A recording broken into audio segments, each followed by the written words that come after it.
Hello, नमस्ते, प्रणाम, हर हर महादेव के दोस्तों।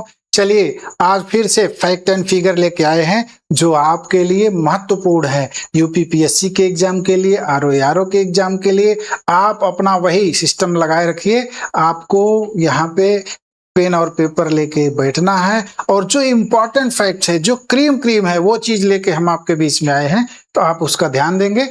एक एक चीज पे हम डिस्कस करेंगे। अभी देखिए, पहला फैक्ट है, कर्क रेखा ट्रॉपिक ऑफ कैंसर ईरान से नहीं गुजरती है। ये फैक्ट है, ठीक है। अब आपका क्वेश्चन बन सकता है, कर्क रेखा कहां से नहीं गुजरती है? Iran, America, Japan, Thailand. तो उसमें देखिए एक ऑप्शन आपका ये ईरान रहेगा। ट्रॉपिक ऑफ कैंसर जो है ईरान से होकर के नहीं गुजरती है, ठीक है। अगला फैक्ट देखेंगे, दक्षिणी अमेरिका का विशाल वृक्ष रहित घास का मैदान पंपास कहलाता है। पंपास क्या है? ये घास का मैदान है। कहाँ का है? दक्षिण अमेरिका का है। इसमें बड़े बड़े वृक्षनुमा घास के मैदान होते हैं, इनको पंपास कहा जाता है। क्या कहा जाता है? पंपास कहा जाता है। तो पंपास कहाँ के घास के मैदान है? दक्षिण अमेरिका के है। इनकी खास बात क्या है कि इनकी खास बात यह है कि इनके घास के मैदानों में वृक्ष नहीं पाए जाते। हमने कह दिया कि वृक्षनुमा, तो जो पंपास है, पंपास घास का मैदान है, ये दक्षिण अमेरिका में पाया जाता है। इसमें जो है बहुत बड़े बड़े घास के मैदान होते हैं, ठीक है। उसके बाद मोनालोवा क्या है? मोनालोवा हवाई द्वीप का एक सक्रिय ज्वालामुखी है। कुछ सुषुप्त ज्वालामुखी होते हैं, कुछ सक्रिय ज्वालामुखी होते हैं। तो जो सुषुप्त ज्वालामुखी होते हैं, कभी कभार उनमें से ज्वालामुखी उद्गार निकलते हैं, और जो सक्रिय ज्वालामुखी होते हैं उसमें से लगातार निकलते रहते हैं, लावा वगैरह, है ना। तो मोनालोवा क्या है? एक सक्रिय ज्वालामुखी है। कहाँ का ज्वालामुखी है? तो हवाई द्वीप का, ठीक है। हवाई द्वीप का ज्वालामुखी मोनालोवा, ये सक्रिय ज्वालामुखी है। अब आता है टॉर्नेडो एली। संयुक्त राज्य अमेरिका के मध्य का क्षेत्र है जहां पे टॉर्नेडो सर्वाधिक आते हैं। सर्वाधिक टॉर्नेडो कहां पे आते हैं? तो टॉर्नेडो एली में आते हैं। Tornado alley is the place, ठीक है, जहां पे अक्सर तूफान आता है। टॉर्नेडो एक प्रकार का तूफान है, चक्रवाती तूफान है ना।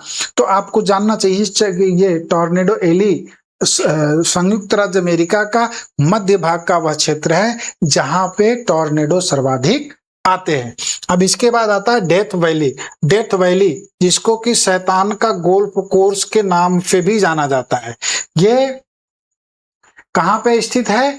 तो ये अमेरिका के कैलिफोर्निया राज्य के मोजावे मरुस्थल में स्थित है।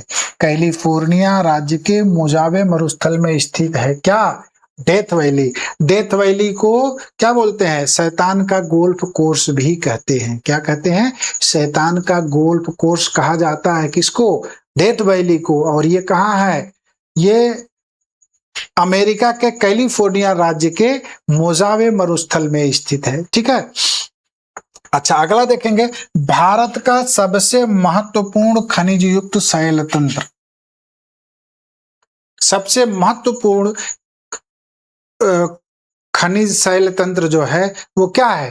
धारवाड़ तंत्र है, धारवाड़ सिस्टम है। क्यों?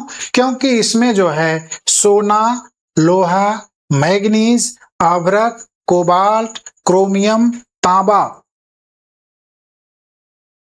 ठीक है। देखिए धारवाड़ तंत्र में क्या क्या मिलते हैं? सोना, लोहा, मैग्नीज, अभ्रक, कोबाल्ट, क्रोमियम, तांबा, टंगस्टन, सीसा, ये जितने भी हैं सब किसी भी राष्ट्र के निर्माण में महत्वपूर्ण भूमिका अदा करते हैं। और ये सारे खनिज जिस तंत्र में मिलते हैं उसको धारवाड़ सिस्टम बोलते हैं, ठीक है। खनिज युक्त, सबसे ज्यादा खनिज युक्त वाला जो शैल तंत्र है वो धारवाड़ तंत्र है, आपको याद रखना है। तो फिर से एक बार देखिए, कर्क रेखा कहां से होकर के नहीं गुजरती है? ईरान से होकर नहीं गुजरती है। दक्षिण अमेरिका का विशाल वृक्ष रहित मैदान जो है वो क्या है? पंपास कहलाता है। मोनालोवा, मोनालोवा क्या है? हवाई द्वीप का एक सक्रिय ज्वालामुखी है, ठीक है। मोना लोवा क्या है? हवाई द्वीप का एक सक्रिय ज्वालामुखी है।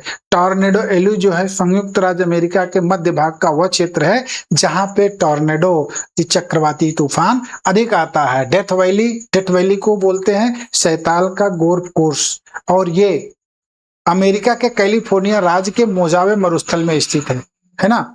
डेथ वैली कहाँ स्थित है? अमेरिका के कैलिफोर्निया राज्य के मोजावे मरुस्थल में स्थित है। भारत का सबसे महत्वपूर्ण खनिज युक्त शैल तंत्र कौन सा है? तो धारवाड़ सिस्टम है। क्यों?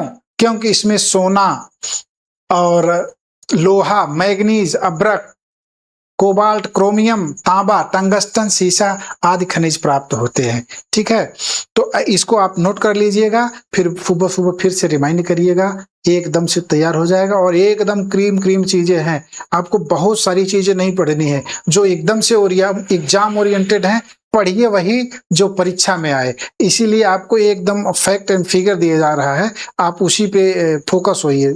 पूरी किताब याद करने से बढ़िया है कि फैक्ट और फिगर जो एग्जाम की दृष्टि से इंपॉर्टेंट है उनको पढ़ा जाए, तो आपका क्या होगा? पहनापन होगा। पहनापन मतलब कि जैसे आप पूरी किताब पढ़ोगे, पूरी किताब पढ़ने में जितना समय लगेगा उतने में अगर किताब की क्रीम निचोड़ आप पढ़ते हो तो वो आपका बढ़िया से तैयार हो जाएगा। ठीक है, धन्यवाद।